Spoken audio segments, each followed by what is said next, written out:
Right now, Congress is awaiting a key intelligence briefing on Syria as lawmakers push to be kept in the loop about the justification for any military action in retaliation for the Assad regime's apparent poison gas attack against its own people. More than 100 House members are demanding that President Obama get congressional authorization before the U.S. launches any strike. So joining us now to discuss this is A.B. Stoddard, associate editor and columnist for The Hill. Hi, A.B.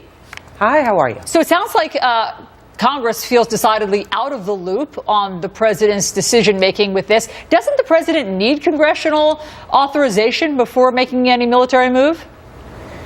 Well, it depends on whose interpretation of the War Powers Act you're talking with. People in the administration believe they are only required under it to consult with the Congress, and there's been some initial consultation, which House Speaker John Boehner described as not adequately substantive. What they're going to have in this teleconference, they hope will be adequate consultation, but it's not likely they're going to seek authorization and approval from the Congress. It looks like when inspectors leave on Saturday, and the president then leaves to go overseas on Tuesday, there's going to be this window when it's likely to occur. Congress, as you know, is coming back next week.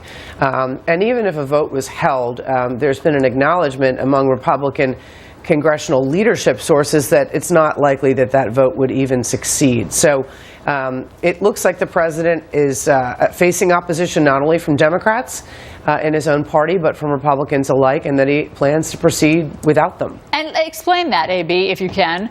Why would the president, politically speaking, want to go it alone?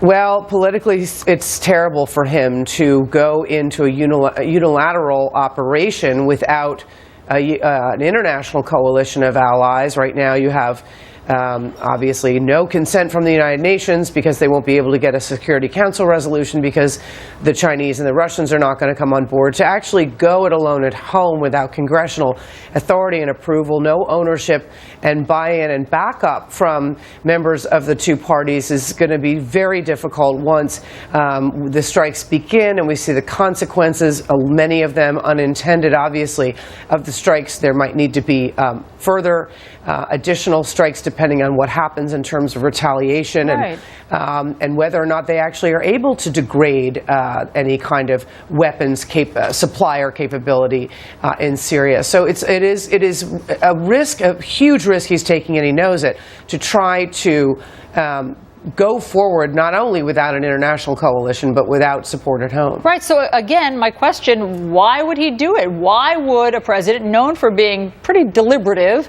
why would he go it alone? Doesn't going to Congress give him cover politically?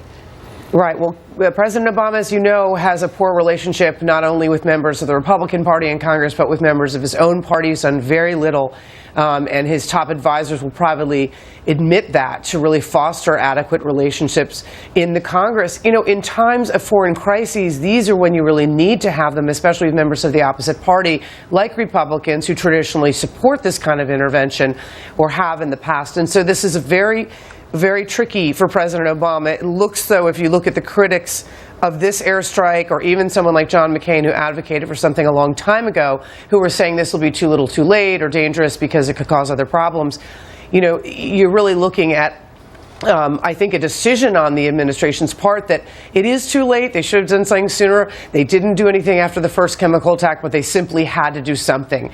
It's likely too late if you listen to critics on both sides, but I think that he found himself literally in a corner where he had to do something because his waning credibility in the Middle East is becoming such a dangerous situation for our allies like Israel, et cetera, that he felt he had to do something. And the question is, will it be enough and will it work? A.B. Stoddard, thanks so much for giving us that insight. Thank you. All right, meanwhile, we want